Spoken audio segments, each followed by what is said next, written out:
So God created man in his own image. In the image of God created he him. Male and female created he them. And God blessed them, and God said unto them, Be fruitful and multiply, and replenish the earth, and subdue it, and have dominion over the fish of the sea, and over the fowl of the air, and over every living thing that moveth upon the earth. Alright, you two. We got here today. We're moving my compost pit because it wasn't doing too well. I had some poor soil here.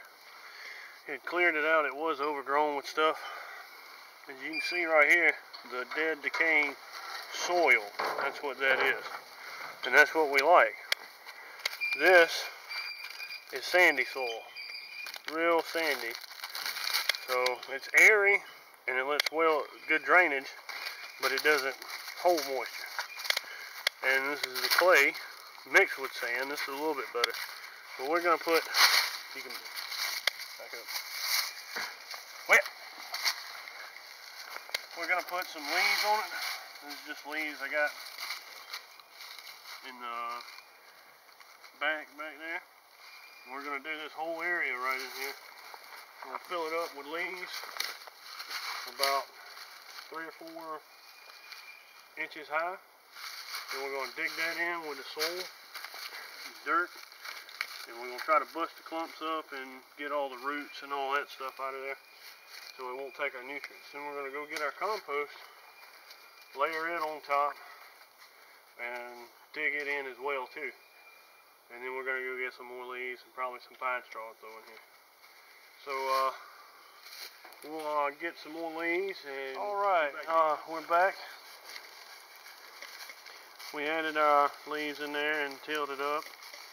We were doing it by hand. I mean, you know, some of the most important aspects of a compost pile are moisture. You got to have moisture. You can't have any sunlight because it'll kill all the bacteria and fungus on the top of it.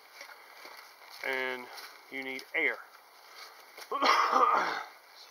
You can achieve this by a layer of straw, or you know, you can just come out here and do it by hand with a fork and rake and hose and stuff like that.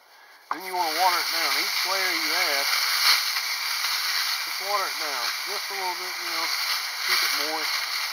In the wintertime, you really don't have to do this too much, but in the summertime, if it's real dry and hot, you want to keep it pretty moist and turn it over a good bit to keep that oxygen in there and keep those microorganisms perfect health.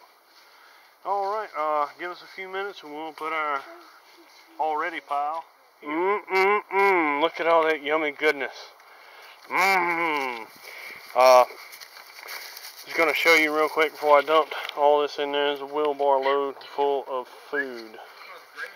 And wish YouTube had smell-o-vision because it smells delicious. One thing to note about compost pits, if you have a odor, then it's not decomposing properly. You're not either getting enough air or enough water. And you need to layer it. The problem with this one is I forgot to layer it. So it's just basically food on top of food, on top of food, on top of food. And it matted all together and it couldn't get oxygen, so the bacteria couldn't grow, sorry. So that's why we have this leaf litter in there, and then we're going to till up this in there. Alright, so back stay tuned. As you can tell, we have all of the compost put together, so to speak. Nice salad of compost. Now it's all that food that was in the wheelbarrow. It was a full wheelbarrow load, that size, so pretty good bit. And it's all churned up in there with the leaves and the dirt and the clay. And then you just water it down a little bit more.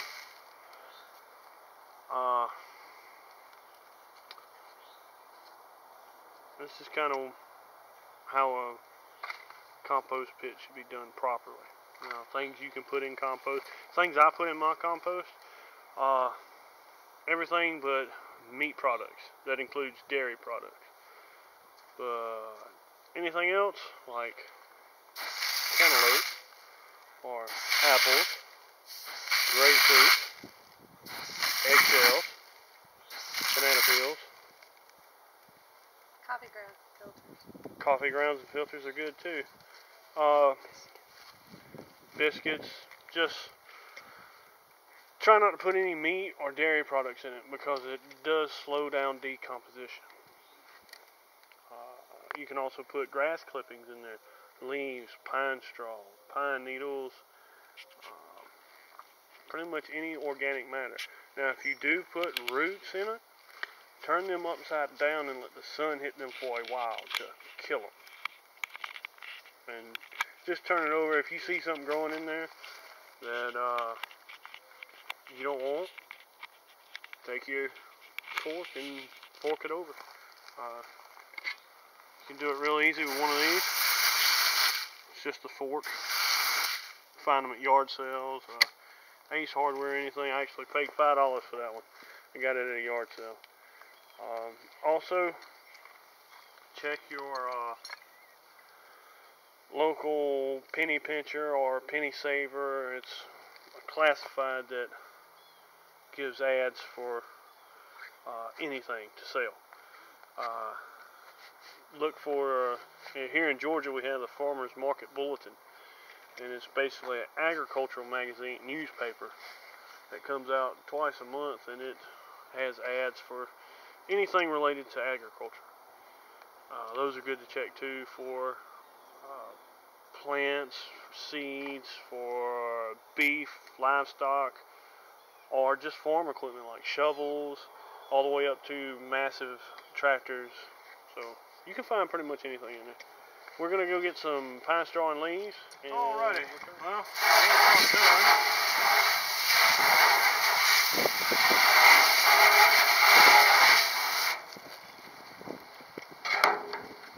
What we did was get some more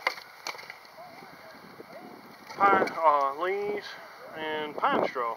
Now, pine straw is good for covering. You can do it to mulch your vegetables and stuff like that in your garden to keep weeds from coming through. So it's kind of our cover for it. A lot of people use weighted tarps. This will help block the sun from reaching the organic matter and bacteria and killing it. And you just, wet it down. About like that. And that's all there is to it. Turn it about once a week, twice a week, something like that. It depends on how much food you eat. How big your family is. If you got a family of one, then, well, obviously it won't be this big. If you've got a family of 10, yours will probably be bigger. And I have plenty of pine straw around here, so it's not too big of a deal. If you don't have pine straw, use leaves. Just make it a little bit thicker, or make it as thick as the pine straw. And that's pretty much it. If you have any questions or comments, leave them down below. And as always, see you.